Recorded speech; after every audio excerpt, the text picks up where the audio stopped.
Notice किए हैं कि जब भी टॉपर्स का इंटरव्यू लिया जाता है तो लगभग हर एक टॉपर एक ही बात बोलते हैं कि हम 5 घंटा पढ़ते थे, हम 6 घंटा पढ़ते थे। बहुत कम ही टॉपर्स देखे होंगे आप जो कि अपने इंटरव्यू में बोलते हैं कि हम 10 घंटा पढ़ते थे, हम 15 घंटा पढ़ते थे। बहुत रेयर केस में आप सुने होंगे। अधिकांश टॉपर यही बात बोलते हैं कि हम सिर्फ 6 घंटा पढ़ते थे, 5 घंटा पढ़ते थे, 7 घंटा पढ़ते थे। तो आखिर कैसे? आप तो 10 घंटा पढ़ रहे हैं, 12 घंटा पढ़ रहे हैं, फिर भी आप टॉपर्स नहीं बन पा रहे हैं, फिर भी आप टॉपर्स की तरह नहीं सोच पा रहे हैं। आपके माइंड में ये चीज नहीं आ रहा है कि हम टॉपर बनेंगे, सेल्फ कॉन्फिडेंस नहीं आ रहा है। जबकि टॉपर्स जो इंटरव्यू दे रहे हैं वो 5 घंटा, 6 घंटा, 7 घंटा पढ़ करके बता रहे हैं कि हम टॉपर्स बन गए। पढ़ाई को स्मार्ट तरीके से कैसे कर सकते हैं वो आपको आज इस वीडियो में पता चल जाएगा। बहुत ही शॉर्टकट तरीके से हम आपको बताएंगे, ज्यादा लॉन्ग फॉर्म में नहीं बताएंगे, नहीं तो वीडियो बहुत लंबा हो जाएगा। तो आप लोग इस वीडियो को अगर यहां तक देख लिए हैं तो आपसे रिक्वेस्ट है कि आप लोग इस वीडियो को पूरा देख लीजिएगा।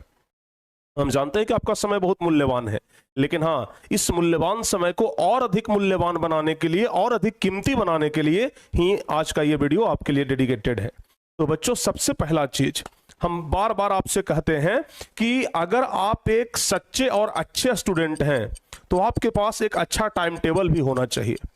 अगर आप सच्चे स्टूडेंट हैं, अच्छे स्टूडेंट हैं, तो आपके पास एक अच्छा टाइम टेबल होना चाहिए। टाइम पास करने वाला टाइम टेबल नहीं, टाइम का वैल्यू बढ़ाने वाला टाइम टेबल होना चाहिए। तो बच्चों, सबसे पहला जो चीज है ना वो है आप लोगों के लिए टाइम टेबल।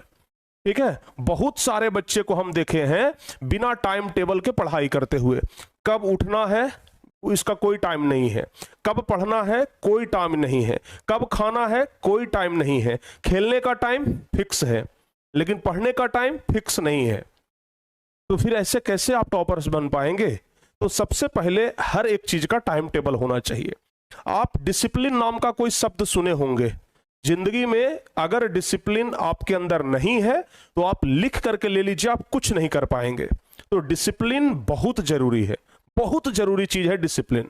तो बाबू, अगर आपके अंदर डिसिप्लिन आ गया उस दिन आप सक्सेसफुल हो जाएंगे। 50% सक्सेसफुल आप उसी दिन हो गए जिस दिन आप में 100% डिसिप्लिन आ गया। तो डिसिप्लिन कहने का मतलब कि टाइम टेबल किसी चीज का होना चाहिए, समझ गए? तो पढ़ने का टाइम टेबल, बैठने का टाइम टेबल, खाने का टाइम टेबल, उठने का टाइम टेबल, सो करके कब उठा जाए, कितना बजे सो जाए, सबका एक फिक्स टाइम टेबल होना चाहिए। और अगर आप ये टाइम टेबल के साथ समझौता कर रहे हैं तो समय भी आपके साथ समझौता कर रहा है, टाइम भी आपके साथ समझौता कर रहा है। तो टाइम टेबल होना बहुत जरूरी है। टाइम टेबल में सब कुछ का एक अलग टाइम टेबल बनाइए, लेकिन पढ़ाई का एक अलग टाइम टेबल होना चाहिए। पढ़ाई का एक सही समय होना चाहिए, समझ में आया? पढ़ाई का एक सही समय होना चाहिए, क्योंकि अगर सही समय पर कोई काम किया जाए तो वो अच्छा होता है। अगर अच्छे चीज को अगर गलत टाइम पे आप करेंगे ना तो वो चीज आपका अच्छा नहीं होगा। तो इसलिए पढ़ाई अगर अच्छा से करना है तो उसके लिए अच्छा समय चुनना होगा। और आप लोग को अक्सर पता होता है कि अच्छा समय कब होता है, पढ़ाई के लिए अच्छा समय कब होता है? जब दुनिया शांत हो जाए, जब आपके आसपास की एक्टिविटियां बंद हो जाएं। तो एक बात हमेशा ध्यान रखिएगा, सुबह का जो टाइम होता है और रात का जो टाइम होता है ये पढ़ाई के लिए सबसे बेस्ट होता है। तो जो बच्चे सुबह और रात में पढ़ रहे हैं तो बहुत अच्छी बात है, लेकिन इसका यह मतलब नहीं कि दिन में आप पढ़ना ही बंद कर दें। दिन में भी पढ़ना आपके लिए बहुत जरूरी है। तो एक बात आप लोग हमेशा ध्यान रखिएगा कि टाइम टेबल होना चाहिए। दूसरा चीज इसके बारे में हम आपको बता रहे हैं बाबू, दूसरा चीज वो होता है गोल। एक गोल फिक्स होना चाहिए कि आज हमें क्या पढ़ना है। बहुत सारे बच्चे क्या करते हैं, इतना सारा किताब लेकर के बैठ गए और हर एक किताब का 10-10 पन्ना उलटते जा रहे हैं। भाई, इतना सारा किताब लेकर के बैठोगे ना तो दिमाग पहले ही कंफ्यूज हो जाएगा कि बेटा इसमें से पढ़ना क्या है और छोड़ना क्या है। समझ में आया कि नहीं आया? आप सोचो ना, अगर आपको बहुत जोर से भूख लगा है, आप इतना सारा खाना लेकर के बैठ गए, इतना सारा खाना लेकर के बैठ गए, तो सबसे पहले आपका दिमाग तो ये सोचेगा कि शुरुआत कहां से करें, पहले क्या चीज खाएं, और इतना सारा कहां हम खा जाएंगे, दिमाग आपका कंफ्यूज हो जाएगा। क्या खाएं क्या छोड़ें, दिमाग यही नहीं सोच पाएगा। तो आपके भोजन के जैसा ही आपका पढ़ाई है। अगर इतना सारा लेकर के बैठ जाओगे ना तो दिमाग सोचेगा क्या पढ़ना है क्या छोड़ना है। आप खुद कंफ्यूज हो जाओगे कि क्या पढ़ना है क्या छोड़ना है। तो इसलिए एक गोल सेट करिए, और गोल उतना ही जितना में आपका पेट भर जाए। समझ गए ना? खाना उतना ही खाइए जितना में पेट भर जाए, उसी प्रकार से पढ़िए उतना ही जितना में आपका मन शांत हो जाए और जितना आप समझ सकें, जितना आपका कैपेसिटी है। कैपेसिटी से ज्यादा पढ़िएगा कोई फायदा नहीं होगा, अनपच कर जाएगा।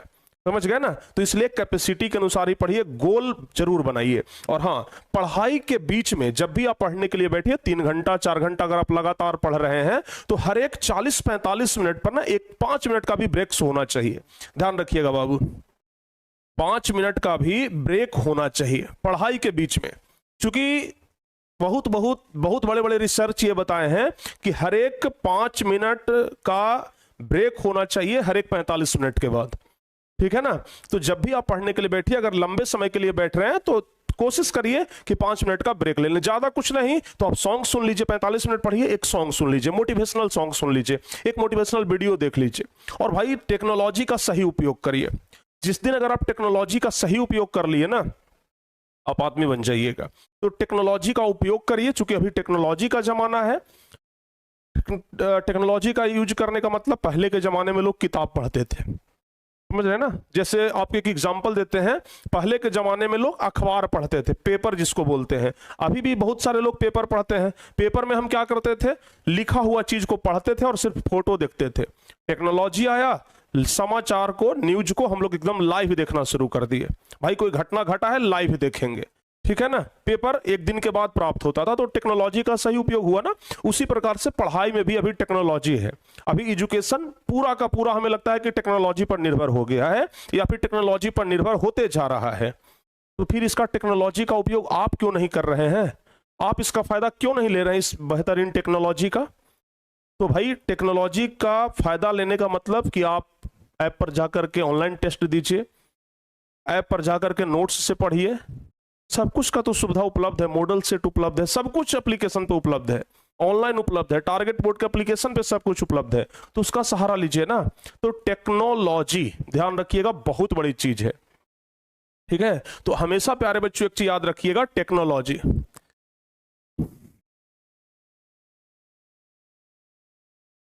ठीक है ना। तो इसका उपयोग करिए, आप लोग टेक्नोलॉजी का उपयोग करिए, बहुत बेहतरीन चीज है ये। उसके बाद अगर आप चाहते हैं कि पढ़ा हुआ चीज भूले ना, तो रिवीजन आपके लिए मस्ट इंपॉर्टेंट है। रिवीजन को तो कभी छोड़िए ही मत। पढ़िए थोड़ा कम, लेकिन रिवीजन करिए थोड़ा ज्यादा। समझ में आया? पढ़िए थोड़ा कम, रिवीजन करिए थोड़ा ज्यादा। समझ में आया? अक्सर आप लोग देखते होंगे, खाना खाने के बाद लोग कहते हैं कि जरा टहल लेना चाहिए, खाना पच जाता है बढ़िया से। वैसे ही समझिए कि पढ़ने के बाद थोड़ा रिवीजन भी होना चाहिए, तब जाकर के वो पढ़ा हुआ चीज अच्छे से पचेगा, अच्छे से डाइजेस्ट होगा। नहीं तो वो पढ़ा हुआ चीज पचेगा ही नहीं, अनपच कर जाएगा।